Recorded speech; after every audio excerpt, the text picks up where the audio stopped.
નમસ્કાર દર્શક મિત્રો, હું છું સોનલ અને આપ જોઈ રહ્યા છો હોટલાઇન ન્યૂઝ.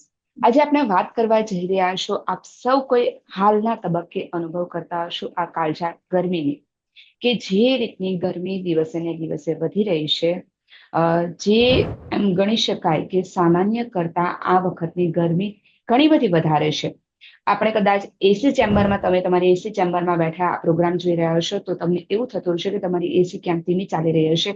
જો ઓફિસની અંદર બેઠા હશો, ઘરે બેઠા હશો અને જો પંખા ચાલુ હશે તો તમને કદાચ એવો અનુભવ થતો હશે કે પંખો ધીમો ચાલી રહ્યો હશે. ક્યાંક તમે કદાચ એવું પણ બની શકે કે ઘણા બધા એસી રિપેરિંગ માટે બોલાવતા હોય છે કે એસી ધીમે ચાલી રહી છે. પંખા રિપેરિંગ માટે લોકોને બોલાવતા હોય છે કે પંખા હવે ક્યાંક ધીમે ચાલી રહ્યો છે. પરંતુ આ તમારા પંખા ધીમા નથી ચાલી રહ્યા, આ તમારી એસી ધીમી નથી ચાલી રહી, પરંતુ હવે ગરમીનો પ્રકોપ એટલો બધો વધી રહ્યો છે કે ગરમીને કારણે પંખા ધીમા ચાલી રહ્યા હોય, એસી ધીમી ચાલી રહી હોય એવું આપણને સતત લાગી રહ્યું હોય છે.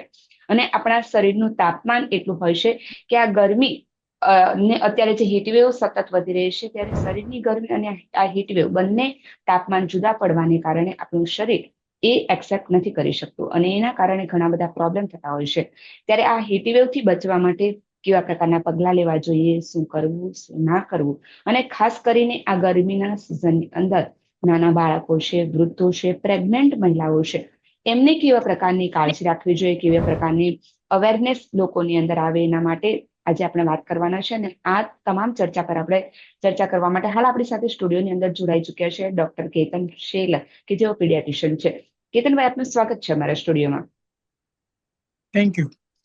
નમસ્કાર. સૌથી પહેલો પ્રશ્ન એ રહેશે ડોક્ટર સાહેબ કે અત્યારે હાલ જે રીતે હીટવેવ સતત વધી રહી છે, આ ગરમીમાં લોકોએ ખાસ સામાન્ય આપણે જનરલ ચર્ચા કરીએ, બાળકો પર બાદમાં આવીશું, તો લોકોએ શું કાળજી લેવી જોઈએ આ હીટવેવથી બચવા માટે, અને ક્યારે આપણને ખબર પડે કે તમે કોઈ લૂ કે ગરમીના શિકાર બન્યા છો? એ અત્યારે જે પ્રમાણે ગરમી વધી રહી છે ને આપણે જે વાતાવરણમાંથી પસાર થઈ રહ્યા છે તે ખરેખર શારીરિક ક્ષમતા ઓછી કરી શકતી ગરમી છે. જ્યારે પણ ટેમ્પરેચર કે તાપમાન 38 ડિગ્રી સેન્ટીગ્રેડ કે 40 ડિગ્રી સેન્ટીગ્રેડ સુધી પહોંચી જતું હોય અને એવી વખતે જો તમારે લાંબો વખત ગરમીમાં કામ કરવાનો સમય આવે, ચાલવાનો સમય આવે, ઉભા રહેવાનો સમય આવે, તો પરસેવો ઘણો બધો થાય અને એને કારણે જે શારીરિક ફેરફાર થાય, થાકી જવાય, ઊભા ન રહેવાય, ચક્કર આવવા માંડે કે પછી પુષ્કળ તરસ લાગે, કન્ફ્યુઝન થાય, આવા બધા સિમ્ટમ્સ આપણને અનુભવવા મળે છે. અને હવે વખતે જો તાત્કાલિક પગલાં લેવામાં ન આવે કે આને નિવારવામાં ન આવે તો આ પરિસ્થિતિ ધીમે ધીમે બગડતી જાય છે. ગરમીની અસરને આપણે 3 ભાગમાં વહેંચી શકીએ. એક તો હીટ ક્રેમ્પ્સ, કે એ શરૂઆતનો તબક્કો છે. તમે જ્યારે 20-25 મિનિટ 30 મિનિટ બહાર ઉભા રહો છો ગરમીની અંદર, ત્યારે શરીરની અંદર પરસેવો થવા માંડે છે, શરીરની અંદર થી અમુક તત્વો ઓછા થવા માંડે છે, શરીરનું પાણી ઓછું થવા માંડે છે, એટલે જેને કે ડિહાઇડ્રેશન કહીએ એવી પરિસ્થિતિ થવા માંડે છે. અને એને લીધે આપણે થાકી જઈએ છીએ, બેસી જવાનું મન થાય છે. એવું કદાચ ન થાય તો ચક્કર ખાઈને કોઈ પડી પણ જઈ શકે છે અને શરીરનું પોતાનું ઉષ્ણતામાન એક્સટર્નલ ટેમ્પરેચરને લીધે વધી જવા માંડે છે. આ હીટ ક્રેમ્પ્સ છે. ત્યાર પછી જે પરિસ્થિતિ ઊભી થાય છે તો ધેટ ઇઝ હીટ એક્ઝોશન. આ જ પરિસ્થિતિ જો તાત્કાલિક નિવારવામાં ના આવે તો આના સિમ્ટમ ધીમે ધીમે આગળ વધતા જાય છે. શરીરનું તાપમાન 103-104 સુધીનું પહોંચી જાય છે. પલ્સ અને હાર્ટ રેટ પર પણ અસર થવા માંડે છે. ઓક્સિજનેશનની અંદર ડિસ્ટર્બન્સ આવે છે, એટલે કન્ફ્યુઝન, થોડીક વિચાર શક્તિમાં ગેરવ્યવસ્થા, આવા પ્રકારનું જોવા મળે છે. અને છેલ્લો તબક્કો છે હીટ સ્ટ્રોક, જે મેડિકલ ઇમરજન્સી છે, કે એની અંદર જો તાત્કાલિક પગલાં ન લેવાય તો શરીરનું ઉષ્ણતામાન 105 ડિગ્રી સેન્ટીગ્રેડ કરતાં પણ વધી જાય છે. પલ્સ એકદમ ઓછી થઈ જાય છે. સિવિયર ડિહાઇડ્રેશન એટલે કે પાણીનો તાત્કાલિક ઘટાડો જોવા મળે છે અને એને લીધે ઘણી વખત ક્યાં તો બેભાન થઈને માણસ પડી જાય છે, ક્યાં તો ઓલમોસ્ટ જેને કન્ફ્યુઝન કહેવાય, ડેલિરિયમ કહેવાય એવી પરિસ્થિતિમાં શરીર પહોંચી જાય છે. એટલે આ 3 તબક્કાને ધ્યાનમાં રાખીને જો તાત્કાલિક નિવારવામાં ન આવે તો શારીરિક રીતે ખૂબ જ જોખમી પરિસ્થિતિ ઊભી થતી હોય છે. ડોક્ટર સાહેબ, આપણે જે વાત કરી કે આ તો જે તમામ લક્ષણો દર્શાવે કે ત્યારે લોકોને ખબર પડે કે તેઓ લૂ અથવા ગરમીના શિકાર બન્યા છે. તો જ્યારે પણ જ્યારે તમે હા જ્યારે પણ બોલો બોલો આ બોલો. વાતની જ્યારે પણ આ વાતની ખ્યાલ આવે લોકોને કે પોતે આ લૂ અથવા હીટવેવના શિકાર બન્યા છે, હીટવેવ જેને સાયલન્ટ ડિઝાસ્ટર તરીકે પણ માનવામાં આવે છે, તો આ ગરમી જે અતિશય ગરમી તો પડે જ છે, લોકોને જે ગરમીથી બચવા માટે કેવા પ્રકારના પગલાં લેવા જોઈએ એ વિશે પણ વાત કરજો અને ખાસ કરીને એ જણાવજો કે આ અમુક સમયગાળા દરમિયાન જે દરમિયાન સૂર્યનું તાપમાન સતત વધતું હોય, 12 થી 4નો જે સમયગાળો છે, આ સમયગાળા દરમિયાન સૂર્ય એમનું તાપમાન ખૂબ જ વધારે હોય છે અને લૂ પણ આ સમયગાળા દરમિયાન સૌથી વધારે લાગતી હોય છે. ત્યારે લોકોએ તો બહાર ના જ નીકળવું જોઈએ આવી સલાહ પણ આપવામાં આવતી હોય છે. પરંતુ જો કોઈ કારણસર બહાર નીકળવાનું થાય તો લોકોએ કેવા પ્રકારની કાળજી લેવી જોઈએ? હમ. જ્યારે કોઈ માણસ બહાર કોઈ કારણસર નીકળ્યું છે અને આવી ગરમીનો કે વાતાવરણનો શિકાર બન્યો છે, તો સૌ પ્રથમ તો એને થાક અનુભવવા માંડશે, એને પાણીની પુષ્કળ તરસ લાગશે, એને આગળ કોઈ પણ ફિઝિકલ એક્ટિવિટી કરવાની ઈચ્છા નહીં થાય, બેસી જવાનું મન થશે, એને કોઈ જાતની જેને ઉત્સાહ કહીએ તેવો ઉત્સાહ નહીં રહેશે કામનો, અને પુષ્કળ શરીરની અંદર જેને હાથ પગ દુખવા માંડે, થાક લાગવા માંડે, ચાલવાની ઈચ્છા ન થાય એવી પરિસ્થિતિ ઊભી થશે. હવે જ્યારે આવી પરિસ્થિતિમાં કોઈ સાજા નરવા માણસને જો બહાર નીકળે અને થાક લાગવા માંડે કે મસલ્સના પગના મસલ્સ ખેંચાવા માંડે ને બેસી જવાની ઈચ્છા થાય, આગળ ચાલવાની ઈચ્છા ન થાય, તો એને સમજવું જોઈએ કે આ પોતે હીટ સ્ટ્રોકનો શિકાર બનવા તરફ જઈ રહ્યો છે. અને આવું જ્યારે હોય ત્યારે સૌ પ્રથમ તો તમારે તમારું હાઇડ્રેશન બરાબર જાળવવું જોઈએ. એટલે વખતો વખત તમારે પાણી પીતા રહેવું જોઈએ. હવે માનો કે તમે જેમ કહ્યું તેમ નીકળવું જ પડે એવી પરિસ્થિતિ હોય તો તમારા પાણીની વ્યવસ્થા લઈને નીકળો. થોડી થોડી વારે તરસ લાગે કે નહીં લાગે, તમે એટલીસ્ટ 40-50 ml પાણી તમે પીતા રહો અને એમ કરીને તમારું હાઇડ્રેશન જાળવી રાખો.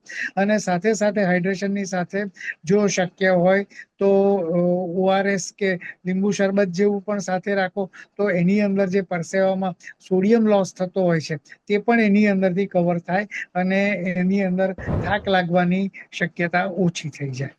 બીજી વસ્તુ કે તેમ તમે એમ કહું કે જવું જ પડે એવું હોય તો બને ત્યાં સુધી આવા સમયે કોટનના કપડાં પહેરવા, ખુલ્લા કપડાં પહેરવા, એકદમ ટાઈટ કપડાં નહીં પહેરવા, અને જેથી કરીને હીટ અને એરની મુવમેન્ટ શક્ય બને અને શરીરનું ઉષ્ણતામાન થોડું જળવાયેલું રહે.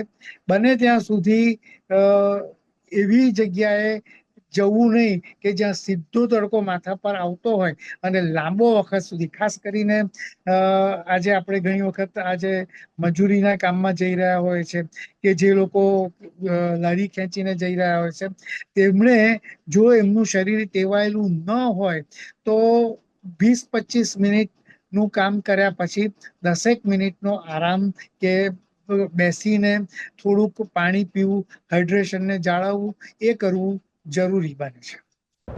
જી, સાચી વાત છે. તો દર્શક મિત્રો, જે રીતે ડોક્ટર સાહેબે જણાવ્યું તે પ્રમાણે કે આ સમય એવો હોય છે, બપોરનો સમયગાળો એવો હોય છે કે 12 થી 4નો સમયગાળો દરમિયાન તમારે બહાર નીકળવાનું ટાળવું જોઈએ અને જો જવાનું જ થાય તો ડોક્ટર સાહેબે જણાવી એ પ્રકારની આપની કાળજી અવશ્ય લેવી જોઈએ. આ તો તમામ વાત છે સામાન્ય લોકોની. હવે એ વાત પર, એ મુદ્દા પર આપણે આવીશું કે હીટવેવ એ ખાસ કરીને બાળકો છે, વૃદ્ધો છે અને પ્રેગ્નેન્ટ મહિલા કે જેઓ આનો શિકાર જલ્દીથી બનતા હોય, તો એવા સમયગાળા દરમિયાન આજે ગરમીથી બચવા માટે વૃદ્ધોની શું કાળજી લેવી જોઈએ, ખાસ કરીને પ્રેગ્નેન્ટ મહિલાઓની શું કાળજી લેવી જોઈએ? પ્રેગ્નન્ટ મહિલાઓનું મેટાબોલિઝમ કે શરીરની અવસ્થા આમ પણ થોડીક વધારે ડિમાન્ડ કરતી થઈ ગઈ હોય છે. એવા સંજોગોની અંદર જો શક્ય હોય તો સૌથી સારું એ છે કે આ સમયગાળા દરમિયાન એમણે બહાર નીકળવું જોઈએ નહીં. અને જો નીકળવાની જરૂરિયાત પડે તો એમણે ક્યાં તો પોતાના ડ્રેસની બાબતમાં, ક્યાં તો પોતાના ખોરાકની અને પાણીની બાબતમાં, અને શક્ય હોય તો કોઈની સાથે નીકળવું જરૂરી બને, જેથી કરીને જો કઈ ચક્કર આવે કે કોઈ પડી જવાની વ્યવસ્થા ઊભી થાય તો એમની કાળજી લઈ શકાય. બીજી એક વાત છે કે આ સમય દરમિયાન અલ્ટ્રાવાયોલેટ રેડિયેશનની અસર સૌથી વધારે થતી હોય છે. એટલે એને લીધે આ ચામડી ઉપર પુષ્કળ અસર થઈ શકતી હોય છે અને એની પણ આડઅસર થઈ શકતી હોય છે. એટલે એ અંગે પણ સાવચેત રહેવું જરૂરી બને છે. વૃદ્ધોને જ્યાં સુધી વાત છે ત્યાં સુધી ઓલરેડી એ લોકોનું સોડિયમ અને પોટેશિયમ મેટાબોલિઝમ કોમ્પ્રોમાઇઝ જેવું થતું હોય છે, ખાસ કરીને 70-75 ની ઉપર જાય ત્યારે. તો એવા વખતમાં એમને ડિહાઈડ્રેશન અને આની અસર વધારે જલ્દી થાય છે. તે ઉપરાંત ડાયાબિટીસ, હાઈપરટેન્શન એવા સામાન્ય પરિસ્થિતિ આવા લોકોમાં વધારે પ્રમાણમાં જોવા મળે છે, જેથી કરીને આ વસ્તુ એમને વધારે નુકસાન કરતા બની શકે છે. એટલે જેમ આગળ કહ્યું તેમ કે બને ત્યાં સુધી આ સમય દરમિયાન ટાળવું, અને જો જવું પડે તો કપડાથી માંડીને પોતાના ન્યુટ્રિશનની કે પોતાના ખોરાક અને પાણીની કે પ્રવાહીની પૂરેપૂરી કાળજી રાખીને જ બહાર જવું. રહી વાત બાળકોની, બાળકોમાં આ પરિસ્થિતિ વૃદ્ધો અને પ્રેગ્નેન્ટ વુમન કરતા પણ વધારે નુકસાન કરતા છે. તેના બે કારણ છે. એક તો બાળકનું બોડી ઇન્ડેક્સ એટલે એમનો જે માસ ઇન્ડેક્સ છે તેના પ્રમાણમાં એ ગરમી વધારે પેદા કરે છે. એટલે એમનું ટેમ્પરેચર વધારે ઝડપથી વધી જઈ શકે છે. બીજું, બાળકને પરસેવો બીજા કરતા વધારે થતો હોય છે, એટલે એમનું ડિહાઈડ્રેશન વધારે જલ્દી થવા માંડે છે. અને ત્રીજું કે એમને તરસ, જેટલી મોટાઓને જેટલી તરસની ખબર પડે છે એટલી એમને ખબર પડતી નથી. એટલે એ લોકો પોતાનું પ્રવાહી લેવામાં કે પોતાની હાઇડ્રેશનની સ્થિતિ જાળવવામાં એટલા સજાગ હોતા નથી. એટલે આ 3 કારણોસર એવો આવા હીટવેવના જલ્દી શિકાર બને છે. અને છેલ્લે જો શરીરનું ઉષ્ણતામાન 103-104 કરતા વધારે બાળકોમાં થાય તો ખાસ કરીને 6 વર્ષની નીચેના બાળકોને ખેંચ આવવાની શક્યતા રહે છે. એટલે આ કારણસર એમણે અને એમના વાલીઓએ આ બાબતમાં વધારે સજાગ રહેવું જોઈએ. બને ત્યાં સુધી જરૂર ન હોય તો એમણે બહાર નીકળવું જ નહીં જોઈએ. જે બાળકો એથ્લેટિક્સ કે એની સાથે સંકળાયેલા છે તે લોકોએ પણ 20-25 કે 25-30 મિનિટ પછી એક 10 મિનિટનો આરામ અને આ લઈને ત્યાર પછી જ એમણે આગળ જવું જોઈએ. એ સાચી વાત છે. તો દર્શક મિત્રો, જે રીતે ડોક્ટર સાહેબે વાત કરી કે ખાસ કરીને વૃદ્ધો છે, ડાયાબિટીક પેશન્ટો છે, પ્રેગ્નેન્ટ મહિલાઓ છે અને બાળકો છે, એમની કાળજી આ હીટવેવના સમયગાળા દરમિયાન ખાસ લેવી જોઈએ. હવે જ્યારે વેકેશનનો સમયગાળો નજીક છે, બાળકો ઘરની અંદર જ રમવા માટે રમે અને રમવા માટે પ્રેરિત કરે એ માતા પિતાની પણ ફરજ બને છે. પરંતુ આ વેકેશનના સમયગાળા દરમિયાન બાળકોને આઉટડોર ગેમ્સ રમવી પણ એટલી જ જરૂરી છે. તો ઉનાળાના સમયની અંદર આ બાળકોને વેકેશનના સમયગાળા દરમિયાન ખાસ કરીને આઉટડોર ગેમ્સ રમતા બાળકો હોય, એમના માતા પિતાએ કેવા પ્રકારની કાળજી લેવી જોઈએ, એ બાબતે શું કહીશો? આ સમય વેકેશનનો ગાળો એવો છે કે મોટા ભાગના સમર કેમ્પ આ જ દિવસોમાં શરૂ થતા હોય છે. ફૂટબોલથી માંડીને ક્રિકેટ સુધીની બધી જ ગેમો અત્યારે એના કોચિંગ ક્લાસીસ ચાલતા હોય છે.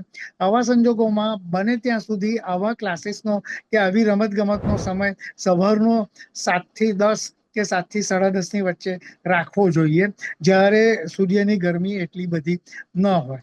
બીજું, જેમ આપણે આગળ કહ્યું તેમ કે આમાં પાર્ટિસિપેટ થતા એથ્લેટોએ કે બાળકોએ એક 25-30 મિનિટને એક ધારી એક્ટિવિટી કે એક્સરસાઇઝ પછી એક 10 મિનિટ બાજુ પર રહી અને ક્યાં તો પાણી પીવાનું રાખવું જોઈએ, અથવા તો એમને માટે એમને જે અનુકૂળ હોય એ પ્રવાહી એમણે વધારે લાયા કરવું જોઈએ, જેથી કરીને શરીરનું ડિહાઇડ્રેશન જળવાઈ રહે. બને ત્યાં સુધી 12 થી 4 ની વચ્ચે આવા પ્રકારની રમતો કે આવા પ્રકારની એક્ટિવિટી રાખવી એ સંચાલકોએ પણ ધ્યાન રાખવું જોઈએ કે એ ન રાખે, અને એના વાલીઓએ પણ ધ્યાન રાખવું જોઈએ કે આવી એક્ટિવિટીની અંદર આ સમયગાળા દરમિયાન ના રહે. જી હું ડોક્ટર ખાસ સાહેબ. કરીને હમ. સ્કૂલની વાત જી. ખાસ કરીને સ્કૂલની વાત કરું છું કે હમ. આજ એપ્રિલ અને મે મહિનામાં તો ઠીક, પણ એપ્રિલ મહિનામાં ઘણી શાળાઓની પરીક્ષા હોય છે. જે શાળાની પરીક્ષા નથી અને જે CBSE બોર્ડ છે તે લોકોની પરીક્ષા પતી ગયા પછી એપ્રિલ મહિનામાં એ લોકો 1 મહિનો સ્કૂલ ચાલી રાખતા હોય છે. અને આવી સ્કૂલો ઘણી વખત સવારે 8 થી તે બપોરે 2 સુધી ચાલતી હોય છે. 2 વાગે બાળકોને ઘરે લઈ જવા માટેની વ્યવસ્થા કરવામાં આવે છે. હવે આવા બાળકો AC બસમાં આવતા હોય ને AC બસમાં જતા હોય તો પણ એમણે ઉતરીને એમના ઘર સુધી જે જવું પડે છે તે ભયંકર ગરમીમાંથી પસાર થઈને જવું પડે છે. જે બાળકો પોતાના માતા પિતાના સ્કૂટર પર કે બસની અંદર મુસાફરી કરતા હોય છે તેમને માટે તો આ ખૂબ જ કપરો સમય બની જાય છે. આવા પ્રકારના વિડીયો તમને જોવા ગમતા હોય તો હોટલાઇન ન્યૂઝ ચેનલને લાઇક, શેર અને સબસ્ક્રાઇબ કરો.